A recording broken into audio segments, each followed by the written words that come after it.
It's good? Good? You good? It works, yeah. Yeah, okay. Okay. Bona tarda a tothom, disculpeu el retard amb què comencem. Serà una miqueta més breu la conversa, de la manera que els organitzadors ho han establert. Jo parlaré amb el senyor Simon durant, posem, mitja hora aproximadament, i després tindrem uns 15-10 minuts de preguntes de part de la sala. Suposo que no cal presentacions, de manera que mirarem d'aprofitar ràpidament el temps. Well, David, thank you very much for doing this. Thank you. For this talk about American politics in a very interesting year, because it's an election year, and I think that we can start talking about that. I guess I should lead with an apology to the rest, some out in the rest of the world, right? It's up to you. If you've been watching our election cycle, I'm sorry. We'll go from there. Yeah. When you say that, you are thinking only about Donald Trump, or? I mean, I think he's symptomatic of something that's going on, which secretly I'm elated about, because it's kind of like a disease where, you know, the more fever you get, the closer you are to being healthy, maybe, which is, I feel like he's symptomatic of what is the unraveling of the Republican Party, which, as it was currently constructed, was it was a dysfunctional creature. And I'm a lefty, I'm on the left, but I actually think you need a functional right. You need a coherent right in order to engage the political system. But they had ceased to be functional. And so you're seeing the Republican coalition, you're seeing their base, which was improbable, which made no sense politically. It's starting to unravel, and Trump is the symptom. So I think it's bigger than him, but I think for me that's the headline of 2016. Okay. Well, let's begin. If we talk about American politics, this is not an abstract construction. It's made by people and for people. Sure. So I read in this Russell Banks, maybe you know the guy? I know Russell Banks, I'm not sure I read that, but I've Okay. read it. It's un llibre que es diu es va traduir aquí en castellà, Soñando América, Dreaming Up America. And he says that the presidency of the United States is an interesting institution because it is not a person, but a role represented by a person.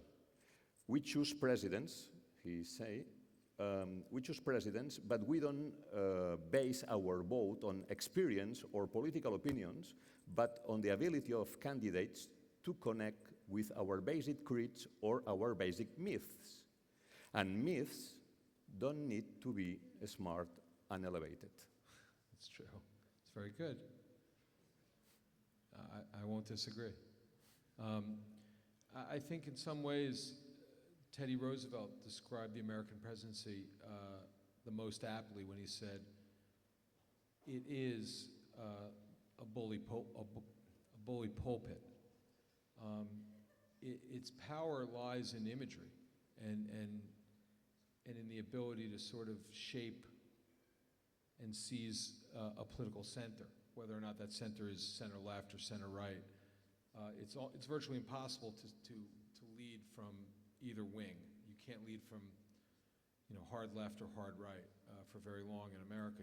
You alienate. I mean, things that are considered to be revolutions, conservative revolutions or liberal revolutions, when you sort of stand back and look at them, you look at something like Reagan, it's not that revolutionary, actually, when you see how far he was actually able to pull the country right. Obviously, the country did move right, but it's much less of a revolution, much less lasting than you think at the time. And we're really a centrist republic. So what the presidency seems to give you is, if the guy does seize the high ground, if he does use that bully pulpit, he seems to move it by degrees, one direction or the other. And he does so almost by cajoling people and by sloganeering and rallying a base of support rather than by, seizing the flag and charging. I mean, it just, there isn't room for that kind of extraordinary leadership. Certainly not anymore in my country.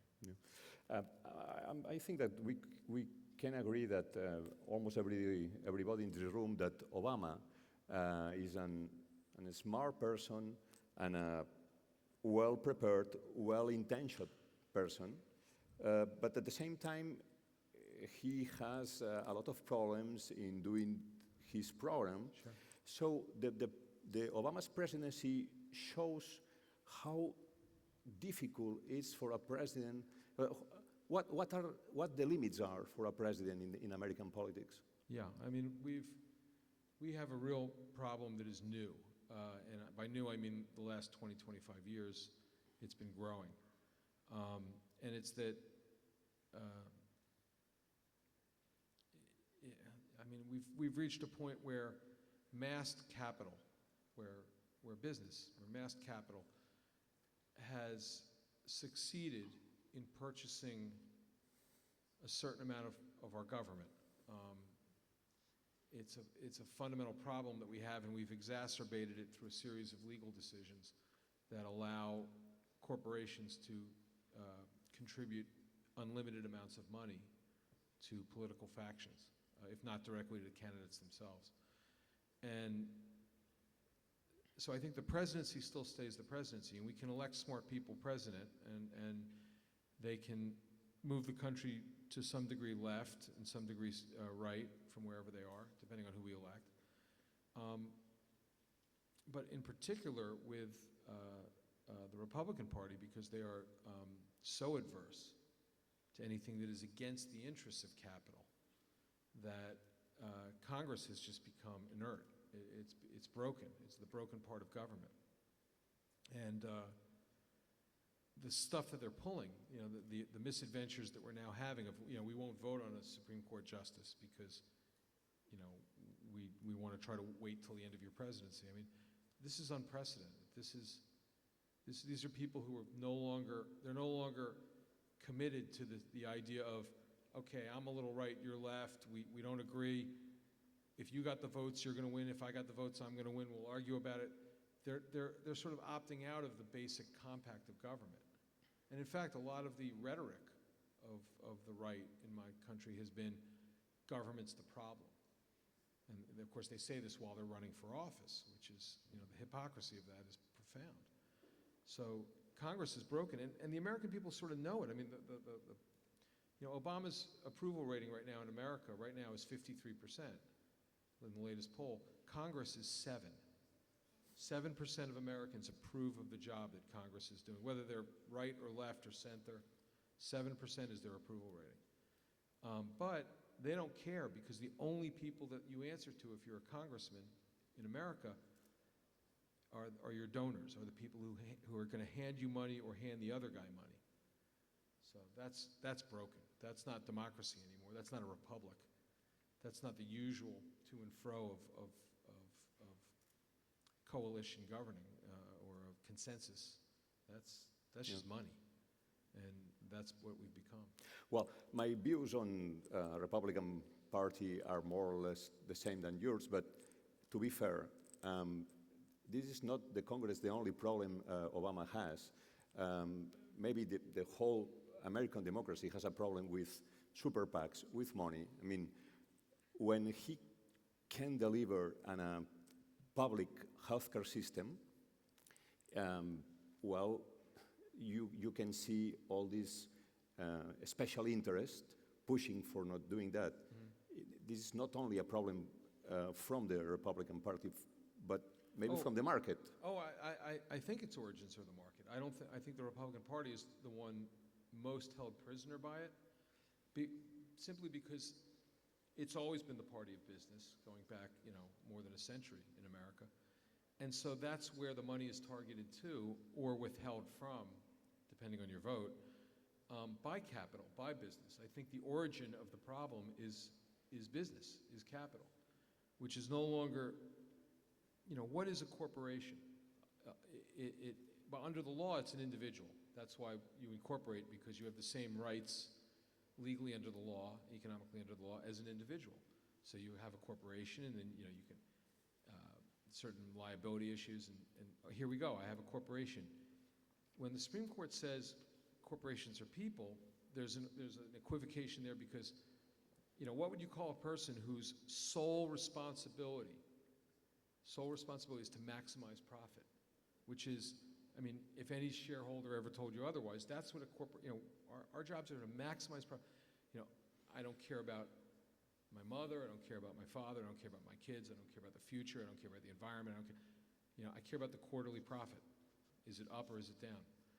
You'd call that person a sociopath. Now, to say that money is speech, which was the other part of the key Supreme Court decision, money is speech. So if you're exercising your right to free speech as an American under the First Amendment of the Constitution, and you want to speak by giving $1 million to a PAC, or $1 billion to 15 of your best friends to defeat single-payer health care, all you're doing is, you individuals, you corporations, are just exercising your free speech under the law. It's as American as apple pie. And this is a new phenomenon. And so we're closer than you think. The Republican Party is the one that is most susceptible to and invested in this as a political party, because that's who capital would reach out to. One of the funny things is Hillary Clinton got a lot of criticism for taking the money from Goldman Sachs for making a speech there. Mm-hmm.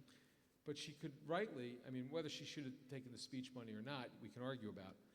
But she rightly said, you can't point, I took their money. Can you point to where I voted to do anything that they would have wanted me to do?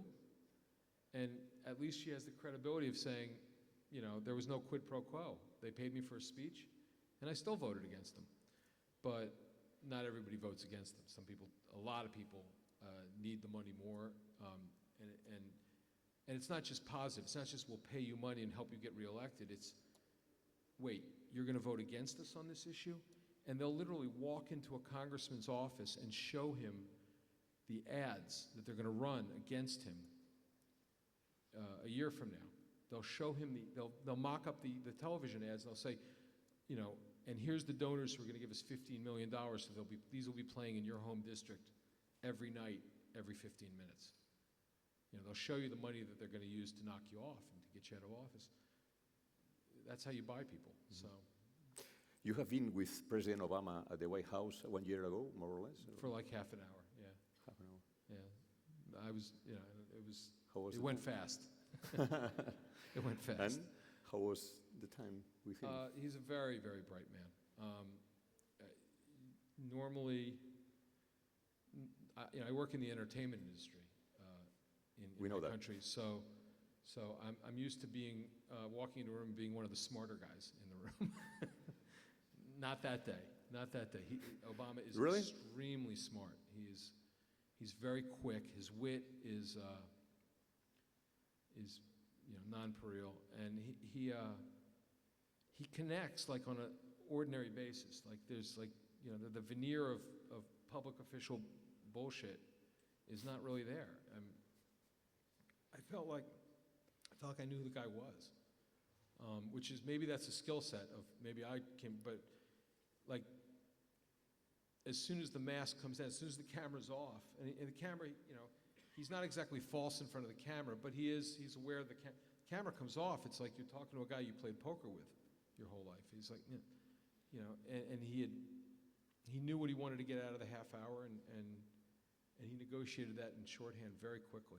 And I was very impressed. Yeah, I saw your interview on YouTube, and he stressed the importance of the humanize not only young drug dealers, like you do in The Wire, but police officers. Yeah. He is a guy who sees, again, it's a centrist republic. And if you stake out a position that ignores the opposition and doesn't work in a vernacular that speaks to both sides of the equation, you're going to lose a lot of political fights. Mm-hmm. and you're going to lose a lot anyway, just because it's an attritive experience to try to govern in America. But you're going to lose more if you can't in some way embrace the other. And I think, our current political cycle, you're seeing, one of the reasons Donald Trump is doing so well in the Republican Party is that, he's up against guys like Ted Cruz, who, true believing, as if the 20% of, they're like in a soundboat, they just keep listening to the right. It's like they listen to Fox News and they believe that's America, and they're sort of shocked when their wedge issues disappear, when, they keep telling each other that, the gay agenda in America is anti-American, and then all of a sudden they look up one day and 70% of the country wants to treat, homosexuals like anybody else. And they're astonished that their wedge issue, which they were using to try to win elections in the 80s and 90s, is now coming back on them. That's another part of the problem in America is we all have our own news station. Like, the right only watches Fox, the left only watches MSNBC. Nobody watches CNN anymore. Yeah. So it's like, like we all just listen to people who are like us, and nobody actually argues substance anymore. So no one ever hears anything other than their own voice. Yeah. Don't you think that at the end of the day, Donald Trump is saying the same thing that Republican Party says, but in a dirtier way? Right. Yeah. Like with abortion, the thing with abortion, it was women, Muslims, Mexicans. all of it. He vocalizes it in a way where you get down to the ugliness of what they've been sort of soft selling, and then they look at him and they say, "That's very unpresidential." Like we would never say that, but. Yeah. A lot of people pointed out, I don't know if you followed the abortion comments he made, but he said that if there were a law against abortion, he would enforce it, and there would have to be some punishment for women who sought an abortion. Yeah. Read that. And when he said it, the entire Republican apparatus and even the pro-life people lifted up their heads and said, "That's not what we mean." But they've actually been selling for 30 years the rhetoric of abortion. If you believe that life begins at conception, and then you believe, as has been the rhetoric, that abortion is murder. Murder is murder. It's a legal term. If you believe in what you say, then Donald Trump just followed your equation perfectly well. He just said it out loud. But the cynicism of it is they know that that's rhetoric, that keeps the right wing in the party, and they realize also that what they really want in a perfect situation is for abortion to remain legal, so that they can rail against it, but that they don't alienate women to the extent of, like, if it were illegal and you started seeing women suffering from illegal abortions, back alley abortions, or you saw for poor women or working class women who no longer had access, or you saw affluent women and upper middle class women flying to other countries because they, as they used to once do, flying to the UK, that would mobilize women against them. So they actually want Roe v. Wade to stay in place so they can yell at it. And he just invoked the fear that it wouldn't, and what life would be like if it wasn't. And so they turned on him. But you're exactly right. He said same thing. He said the same thing as they've been saying for 30 years. He just said it with the shock of orange hair flying and in language that they're not used to, that was unvetted by their consultants. So our last hope is Hillary Clinton? Oh, I don't know. Listen, I'm a Democrat. I'll vote for anybody to the left of, I only have two places to go. Again, centrist Republic. But it's either Hillary or it's Bernie. Do you think Bernie has he's Sanders? got a chance. He's got an outside chance. He's carried it farther than any of us. Listen, I'm sort of a socialist. If I evaluated all my views, I'm not much on labels of people and ideology, but if I looked at all my views of what I believe, I'm probably what Europeans would call a democratic socialist. That's probably where I land. I would never use that term aggressively. I just did, but I wouldn't, you don't walk around America going, "Hi, I'm a socialist," because they've made it into this, it's not, in Europe it's not a bad word. In America, it's like disqualifying. It's communist is like you know, people drop their dishes and stuff. But socialist is like, it was death politically. And here comes Bernie Sanders going, hi, I'm from Vermont. I'm a lumpy little Jewish guy with, you know, and I'm a socialist. And for the first time in decades, a certain percentage of a plurality of the electorate went, okay, he's a socialist, you know? What do you think? You know, he's rescued socialism from the ash heap of American political rhetoric. If he doesn't win, even if he doesn't win, he's pushed Hillary to the left, which is a good thing in my opinion. But he's also rescued the term socialism. Because like, we don't even recognize socialism for what it is. We don't even, the whole fight about healthcare, I'm sure you watched that. If you were European, you had to be shaking your head and going, look at these morons. You know, you guys figured this out, so, you know. Anyway, you're talking to a guy and he says, the reason I can't support national health care is I'm against socialism. Yeah. And I got in an argument with a guy once on a stage like this. I said, do you have group health insurance? He said, I do. I said, how do you have it? He goes, well, through my employer. I said, how many employees are there? Oh, we have like 3,000 people. I said, okay. So you 3,000 people got together and you bartered. Your institution bartered for group health care so that the actuarial tells, you know, only a few of you are going to get really sick in a given year, so the money that you spend, it'll go, and this guy can afford his surgery, and you don't need the money. And it's socialism. You're a socialist. And the guy looked at me like I just called him, you know, he said, no, it's group health insurance. I said, the whole concept is socialism. You just did it with 3,000 people. We try to do it with 300 million, you get upset. And that really was what it comes down to. It's like, well, I know those 3,000 people work with me. They're people like me. They live in my neighborhood. They work in my company. But I don't want to give it to some black guy in South Carolina. Fuck him. You know, and that's the level of political rhetoric in my country. So. I would like to ask about the responsibility of media in all these things, but I thought that maybe it could be helpful if I show you, sure. If you don't mind, an Aaron Sorkin segment. Is this a problem for you? No. No? Okay. He's got to earn a living too. You know, it's fine. The New Room. Is this your depiction of America? No, that's Aaron Sorkin's. Yeah, sure. Would you agree? We all know exactly what's in Aaron Sorkin's mind right now because he told us. I don't know, are you asking me what I think about America or what I think of Aaron? About America. About the newsroom. If you want. It's hard for me to say because I certainly don't believe in the rhetoric of greatest countries at all.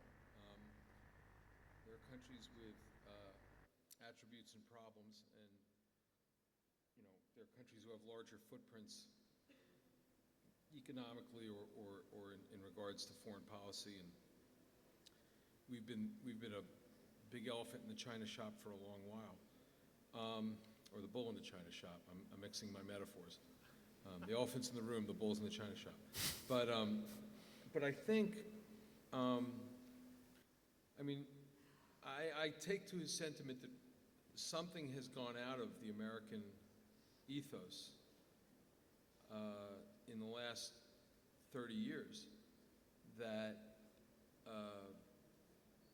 I greatly regret as a citizen. I feel that when I look at my political structures and how they're responding to you know, waves of technology. I mean, and waves of change and circumstances in the world. I think our problem-solving capacity is we're becoming calcified. Or, you know, there's stuff in our veins. We don't move as fast. There's something really ugly about our political structures right now. Does it make me dislike my country? I adore my country, but for reasons that have nothing to do with anything that he was talking about. The things that make me weirdly patriotic almost have nothing to do with governance anymore. There's things in the American temperament I don't find anywhere else that I actually love, being an American. I love the things that I think we gave the world that, like, if we disappeared today, I love to death. I mean, I think we justify our whole existence for all the messed up and good things we did, and bad, good, whatever. African American music alone, something that could have only come from the United States of America, came from about 8 square blocks of New Orleans. Wherever you go in this country, wherever you go in the world, you go to Johannesburg, you go to Bangkok, you go to Tokyo, it doesn't matter. If there's a jukebox, there's American music on it, and it could have only happened because of the mix of West African rhythm and a different pentatonic scale with European instrumentation, and I mean, it's just like that mutt-like amalgam of cultures that my country is that's the stuff I love. And to the extent that our governance sort of honors that, I'm proud of our governance, and that it makes room for that. I'm proud of our governance, but I agree with the character and the speech only in the sense of something has calcified in our national will that needs to be addressed. And my critique would be, this is the country we're paying for. This is the country, we're not paying for the better America. We're paying for the country where maximized profit is the only metric that matters anymore. How well we educate kids, how well we take care of old people, how well we keep our prisons empty of people and not full, how much we deal with inequality. These are no longer metrics that anybody pays money to improve. They pay money so they can make more money. That's the prevailing fuel that we're occupying ourselves with. So that part I agree with. Thank you very much. David, we are running out of time. Oh, sorry. Almost. No, it's my fault. So no, I'm the one doing all the talking. It's not your fault. No. So it's the Americans' fault. It's my fault. Okay. You pay. See how easy that was? I don't know why we don't do it more often. Okay.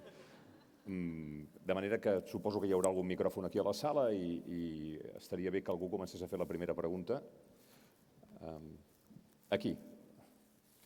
Identifiqueu-vos, sisplau. Hola. Quería que David explicara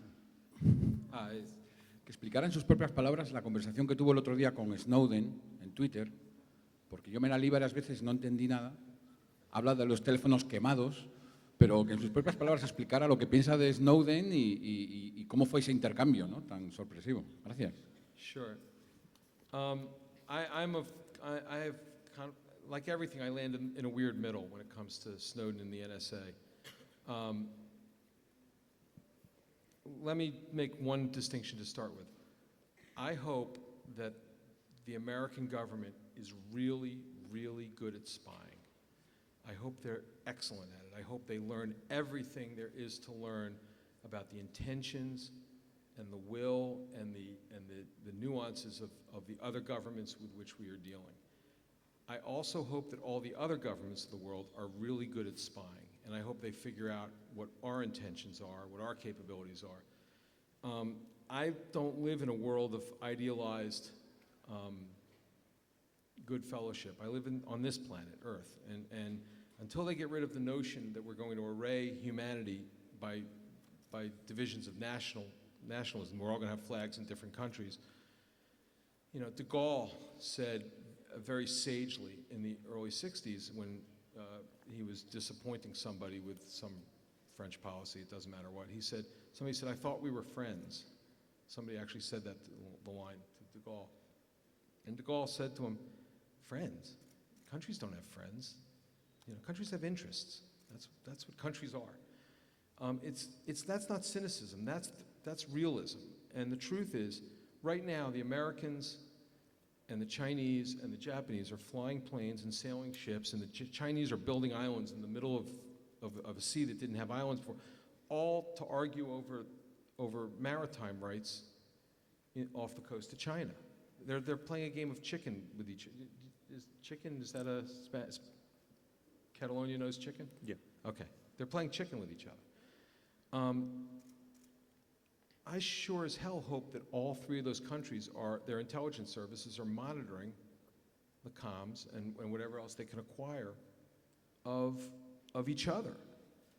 I don't fear anything so much as in this nuclear age where the world's getting smaller and smaller. I don't fear anything more than I fear a replay of August 1914, of miscalculation, of war by accident, of violence because of misapprehension.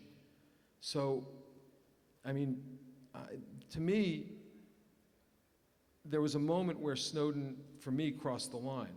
I can accept that Edward Snowden believed that the data capture, the mass data capture by NSA of telephone, what number you called, where your GPS was on your phone, all that stuff, and putting it in a pile somewhere, and then using it as a haystack to run, if you get a number from Waziristan that you think is suspect, running it through the pile and seeing who they called and seeing if you can come up with connections.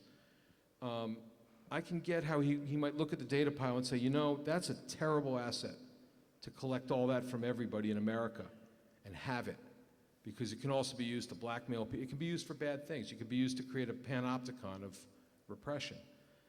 And I think I'm violating the Constitution by being a contractor and working on it. So I'm going to go public, and I'm going to, if I was on a jury being asked to consider his guilt or innocence on that charge, and he said, I thought that was an illegal program.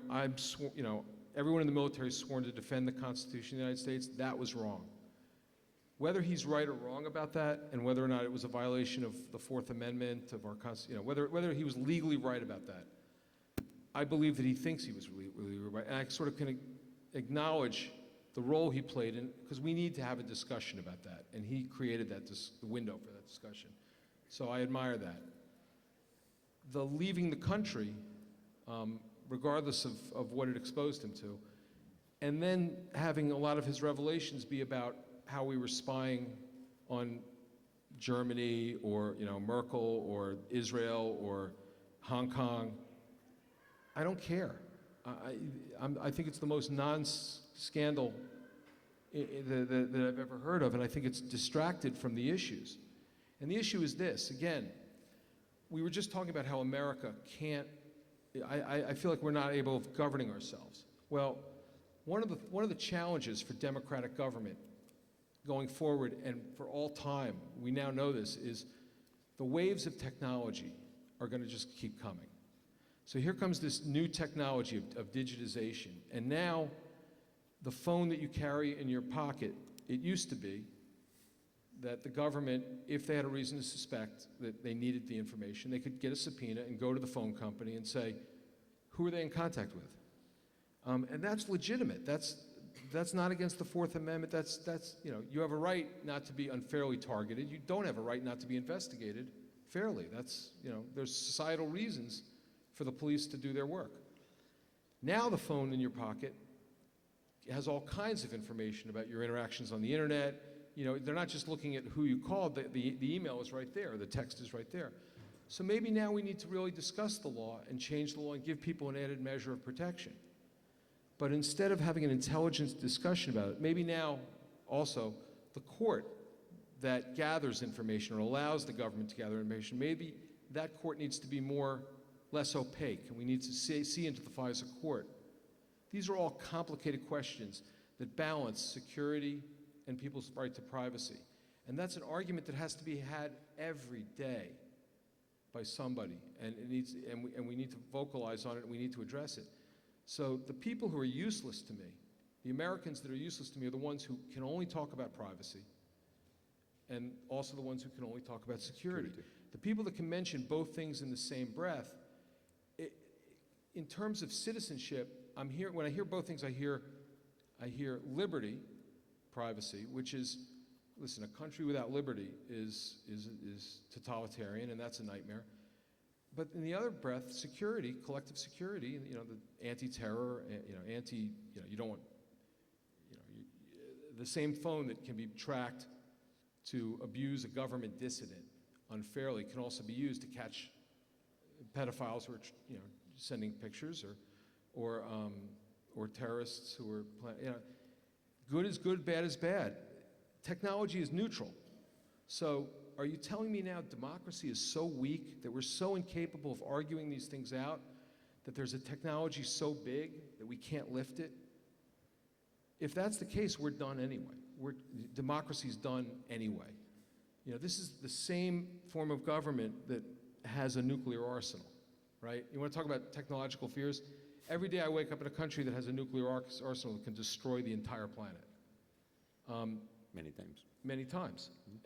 And I would like to see it disappear tomorrow, but do I believe that the world itself becomes a more or less volatile place than if the American nuclear deterrent disappears unilaterally, while nuclear technology continues to spread everywhere? I think, you know, at this point, I'm terrified if it's there, and I'm more terrified if it's not. And I don't know what to do about that except to trust that, you know, we have the capability to govern ourselves as a sane, democratic people. If we don't, then, you know, I got bigger things to worry about than whether or not somebody's gathering my cell phone numbers in Utah. Sure. So, to me, the argument is, are we capable of solving this? Are we capable of using cell phone technology and GPS and all the data that for the things that are a societal good and that protect us, while at the same time prohibiting the misuse of this, or are we not? And so Snowden and Greenwald, they're telling me that we're not. They're telling me that they're telling me the government's my enemy. Well, if that's the case, at times the government, it sure feels like that sometimes, but if it's truly the case what they're saying, and it's no longer we the people, then we're over. Then it's done. Then you're arguing something bigger than the cell phones. And that's the fight we have to have. And that's where I'm disappointed in Snowden and Greenwald. Okay. It seems that we have some extra time, so next question, següent pregunta, sisplau. No, únicament volia plantejar si vostè no creu que el sistema bipartidista als Estats Units provoca els problemes actuals que existeixen. Quan els partits utilitzen l'avantatge del vot útil, de que solament hi ha dues opcions, una de dretes i una d'esquerra, fa que no hi hagi una competència entre dos partits de dreta, dos partits d'esquerra, i si un partit de dretes, diríem, és corrupte, has de votar a l'esquerra per votar per treure a un partit de dretes. Vull dir, l'única manera d'endejar a un partit és acabar votant idees que tu no creus. No creu vostè que el bipartidisme està al fons, que ara s'està aprofitant per cada un dels partits per treure-li el millor suc de la seva avantatge electoral? Gràcies. I do. I think there's two things that constitutional democracies have struggled with. Two forms that have each revealed different problems. Our two-party system, where it's a very centrist republic in which, okay, we say a lot of lefty-righty stuff in our primaries, but then when we start to run towards the center in the general election, everybody's trying to find that American center, where they alienate the least number of people. In some ways, what I would call that is almost a tyranny of the majority. They're looking for that perfect consensus of maximized appeal rather than actually solving a problem. Sometimes the best idea to solve a problem is going to be hard left, sometimes it's going to be hard right, and those things are never going to be considered because the ideology has been shaved to create this centrist, center right, center left, bounce back and forth gamesmanship. So tyranny of the majority, and that's been exacerbated by the flow of capital, which all they want is to keep everything the same while I make money. I don't want to hear about global warming because I'm busy making money. So tyranny of the majority, but you can also point to examples of multi-party parliamentary democracy where the opposite effect happens. You have a tyranny of the minority. For that, I would point to the government of Israel, for example, which is democratic, and they have a multitude of parties, and in order to govern, you have to form a coalition. On the right, if you're Likud, you need to reach far right and take the biggest bunch of settler, unrepentant intolerant assholes in your country and bring them under your tent so that you have enough people to hold the Knesset. Or if you're left, you got to take, you know, the people on the left who are extreme. So everybody then walks into governing, yeah, I got enough votes now, I'm ready to be prime minister. And then you have a moment where there's actually a moral decision to be made. And instead of listening to the fundamental core morality that maybe represents the majority of your people, you have to listen to the guys who have 6 seats over here who are saying they're going to withdraw from your coalition if you do the right thing. And there you have a tyranny of the majority. For their 6 or 12 or whatever seats they have, they can undo your government. So, you know, there's somewhere between the mistake that I think Americans have made in letting the two-party system diminish our political choice, as you aptly described it, and in letting, and in creating a dynamic where the most extreme voices carry undue weight, which is a lot of parliamentary politics, multi-party. Somewhere there's a perfect system that, you know, I'm not a student of every single parliamentary democracy. There may be somebody who's figured it out. I'd love to go study it if somebody's got a recommendation for a country, because both things are, I think, a threat to progress. You know, I really do.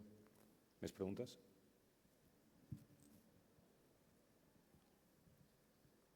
Bona tarda. Prenent en consideració que Bernie Sanders és jueu, quina creu que serà l'orientació de vot de la comunitat jueva nord-americana en genèric respecte a les primàries demòcrates? Sabem que hi ha una mica de riff-raff entre la Hillary i el Sanders respecte a l'electorat jueu, i quina creu que serà vostè l'orientació que pot prendre?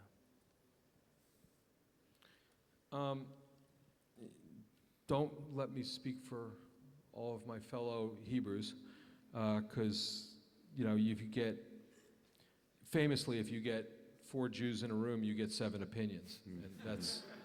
So I'll give you 2 of them right now. Most American Jews are still left of center. There's been some drift to the right, but the truth is 7 out of 10 probably are going to vote Democratic no matter who it is. Some people may vote tribally for Bernie because he's Jewish. I don't know. You know, it was funny when Lieberman was put on the ticket and then started saying sort of provocative stuff. He started to lose some Jewish support.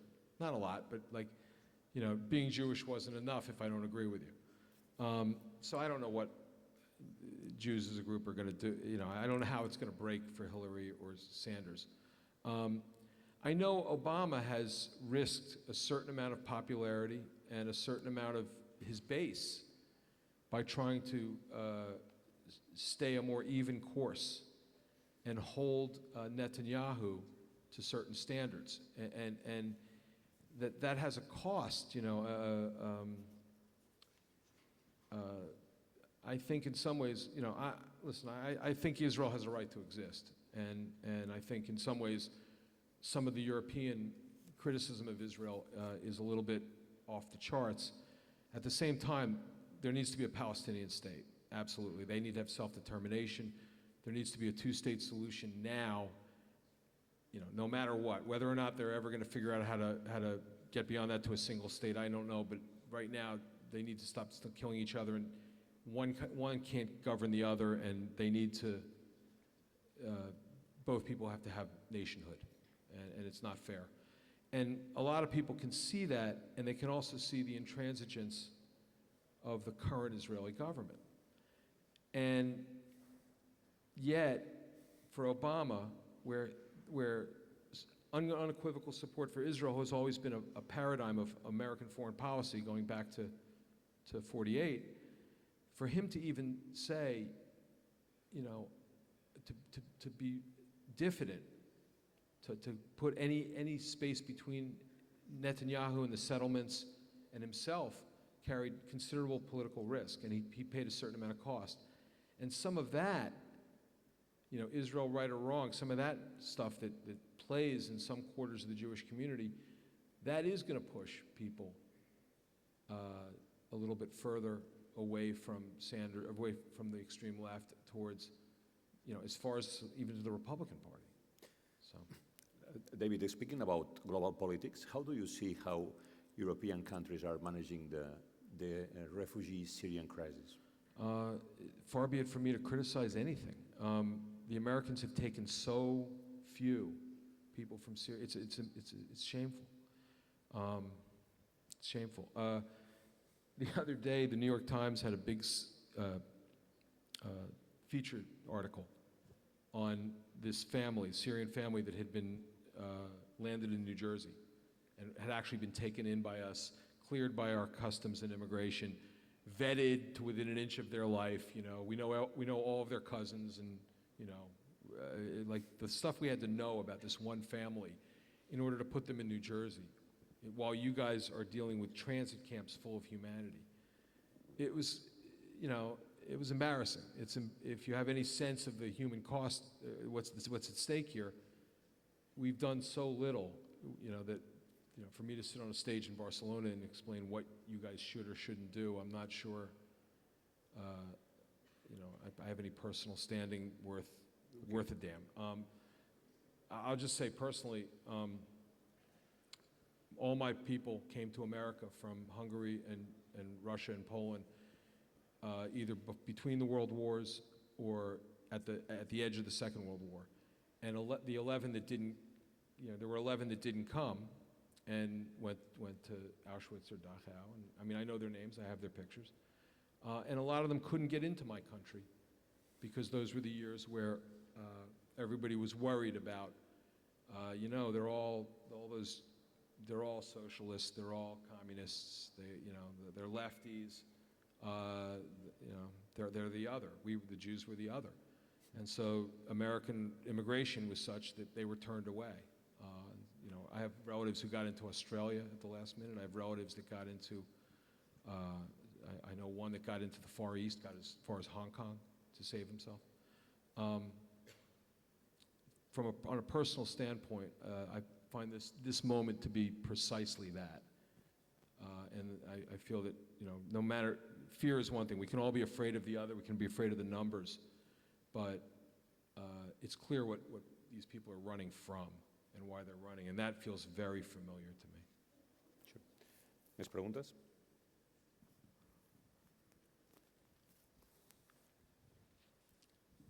Buenas tardes. Yo le quería preguntar al señor Simon sobre el sistema judicial de Estados Unidos. No sé si ha visto el documental Making a Murderer. Have you seen it? El documental Making a Murderer. ¿Lo ha visto? No, I haven't. Bueno, I've not, no. es de un hombre que es encarcelado durante 18 años y luego se le suelta porque se descubre que él no ha hecho el crimen del que se le inculpa. Entonces yo quería preguntar si la presunción de culpabilidad en Estados Unidos, en el sistema judicial, se ha vuelto algo sistemático y generalizado.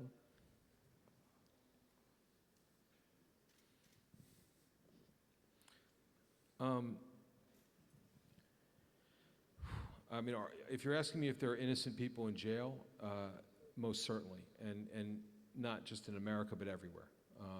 I don't know that anyone's devised a system of trial by law that has successfully managed to punish only the guilty, where there haven't been miscarriages of justice. Our system is devised, there's a quote by one of our great Supreme Court justices that they're trying to construct a system where 100 guilty people might go free before one innocent person is jailed. I don't know if we've reached that ratio. I don't know if that was hyperbole. I'm not suggesting where it's 100 to 1. But having spent a year in a homicide unit in Baltimore, Maryland, I know how many cases don't go forward, how many cases don't result in charges, even though there's a viable suspect, how many cases do go forward, result in indictments, and then the state's attorney looks at the case and says, I'm not taking this to a jury.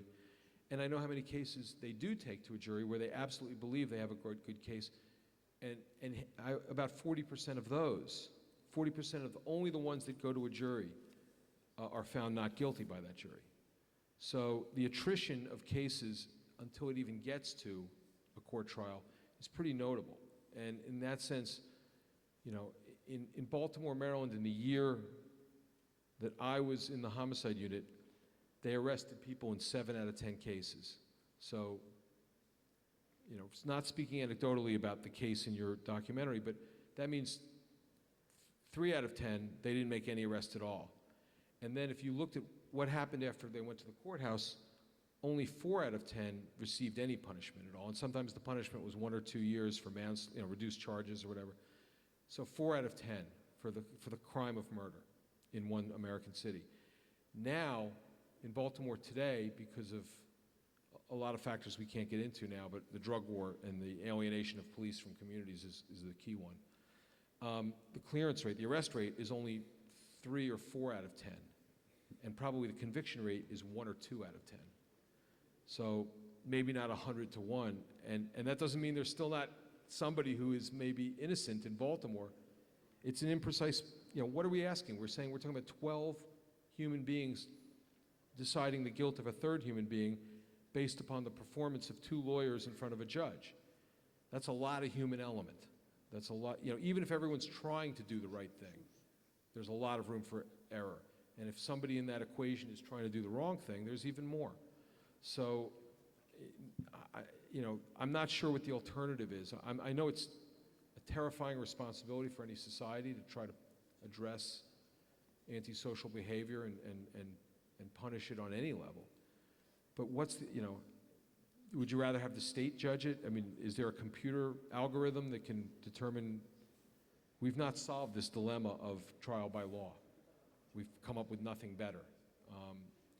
So we are where we are. But for every case like that, I personally know of many, I know some people who were wrongly accused in Baltimore and who had to be, you know, let out of prison after it's happened in my city.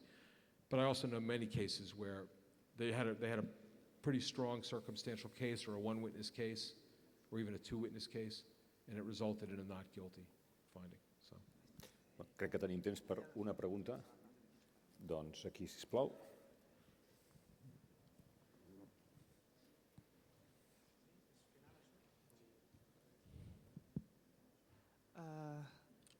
Hi, good afternoon. You already answered once that you didn't know that in America someday my question is about Amsterdam that you depicted in the 3rd season, and you answered once that in America never has been tried such experiment. But did you know that in Europe it was tried? Well, that's why we came up with the name of Amsterdam. It was a mispronunciation of one of the kids of Amsterdam.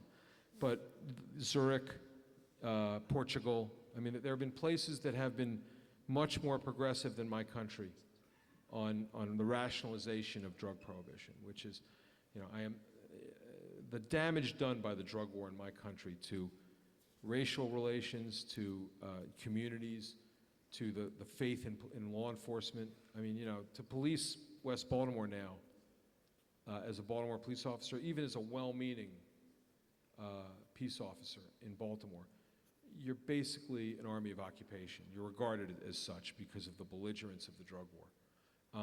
It's been a disaster, and we've been given glimpses of Europe's more coherent attempts to address what is fundamentally a health problem, or should be a health problem, and not a criminal justice problem. And whenever we look at them and see them, and see literally the politicians can't look away fast enough. The most fun we've had being Americans, if you're on the left, has been in the last 2 years of the Obama administration.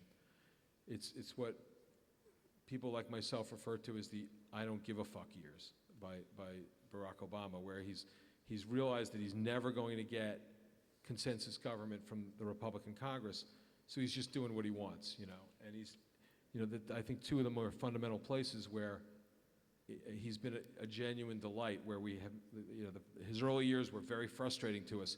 He kept trying to work with the Republicans. Republicans kept sticking a finger in it. They're, no, we're not playing. The last couple of years, he's scaled back the drug war in a lot of places. The Department of Justice is no longer taking those kinds of cases. There are efforts underway to change the sentencing guidelines to reduce the prison population by 50% if we can. Certain programs that were anathema to civil liberties have been discontinued. And that's been good. The other one is, if anyone was keeping score, Cuba. Like every American rationally could look at the embargo against Cuba and say, you know what really works to turn a country to democratic? Our best weapons, blue jeans, rock and roll, information, argument, debate, consumer goods. That's the more engagement with Havana, the better. And the only people, it was really a fight between, because how important Florida is in our presidential dynamic and those electoral votes. It was a fight between the Cubans, the North Cubans, and the South Cubans. They were having a terrible fight. The rest of America was standing back and watching and saying, Castro's an old man. This is nonsense. And it took Obama having no more worlds to conquer. He had to wait for that last midterm election to get done. And then he said, you know what? We're recognizing Cuba. Enough of this. So in some of these sort of anti-rational American policies, the place you have to hope for is the lame duck president. It's the president who has, he's not worried about another election result for the rest of his life. And he says, I'm just going to do the right thing. Well, I think it's a very good moment to end this talk. On a happy note. Unless you want to say anything I'm okay. different, no? Okay. I'm okay. Okay. It has been a privilege and honor. No, pleasure's mine. Thank you very much. David? Thank you. Thank you. Moltes gràcies. Bona tarda.